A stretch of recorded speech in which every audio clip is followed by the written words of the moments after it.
Hello everyone. I'm just making this video because I wanted to skate this Hosoi hammerhead, the OG deck, because it's the flat regular one with no nose. I wanted to make a video because when I wanted to find some information on the deck and a little more photos than what was on Google and YouTube. So I wanted to do kind of just a video showing off multiple angles of the board because I couldn't find any good photos of it. And some of the photos showed that there was a slight concave, which towards the nose, let me see if I'm doing this one-handed, towards the nose it's kind of U-shaped, but honestly the whole board is pretty much flat. It's not going to have that much of concave at all. I mean, and it's got the square edges too, which that's my only issue. I'll go with the pros and cons of the board, of course, but the only issue is that because there's such sharp edges, because of the square, the square cutting of the deck, and especially right here too, if the board hits or falls, it really hits it pretty hard. And see, there's already, I don't know if that could focus, there's already some chips right there too. But I mean, that's the negative about it, just because it's not rounded off. So if it comes down like this, like from the pool or something like that, or the whatever ramp you're skating, it'll pretty much damage it if it hits directly on it.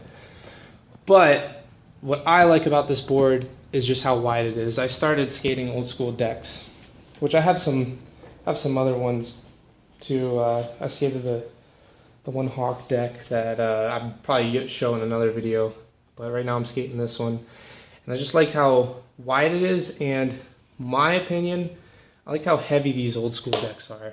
Dirtying the floor, just because the popsicle standard decks, they're pretty light, and they could be a little sketchy at times and twitchy. I guess that's the word I'm looking for. Whereas these are more like boats, and to me has a little more control. I'm about 200 pounds, 6'3", and I skate mostly, park and bowls. I don't really do much street anymore. But overall, like, these boards have a little more control and stability, and that's what I'm really enjoying the most out of all these old school decks, especially the reissues and everything.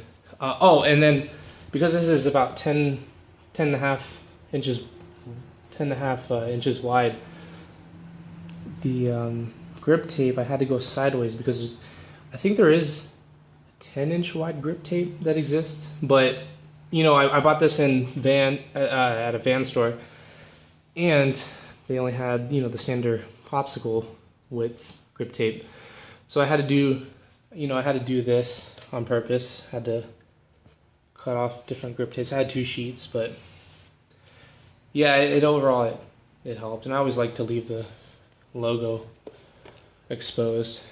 Also, with skating these decks,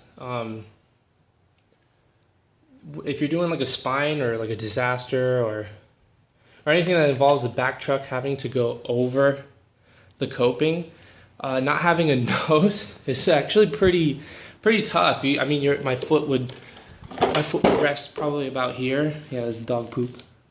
Dog pooping sucks. Anyways, my foot would rest about here, but there's not much leverage. So I mean, that's why I have.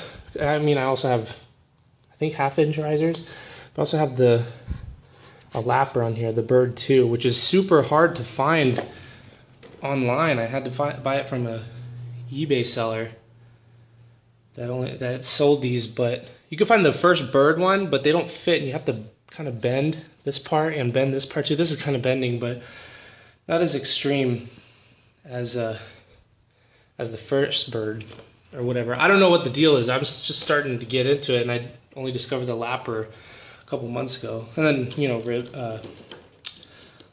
bones, rails right here. So that helps. That helps protect the graphic. Mini cubics as well. These are 169 independent trucks, and that works perfectly, and then the mini cubics work. But I feel like if I ever were to get a deck that's maybe 10 inches wide and under, I could still ride the 169s, but the mini cubics stick out pretty far. I mean, I don't know if you can see that. Like, that's how far from the bolt, right in there.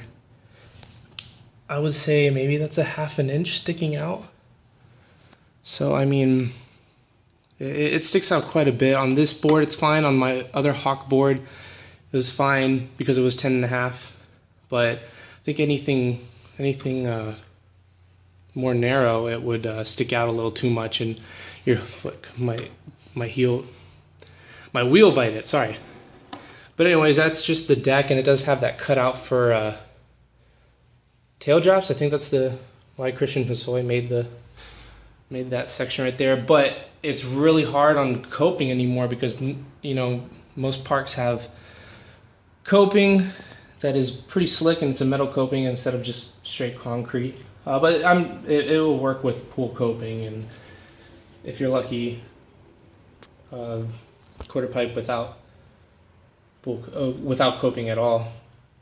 But there's, you know, cutout right here, and that's pretty much it. If you have any more questions or anything, I can upload some more information, and I'll be doing more reviews on old school stuff because there's really not that much online. But thanks for watching this video, and if you have any questions, feel free to ask.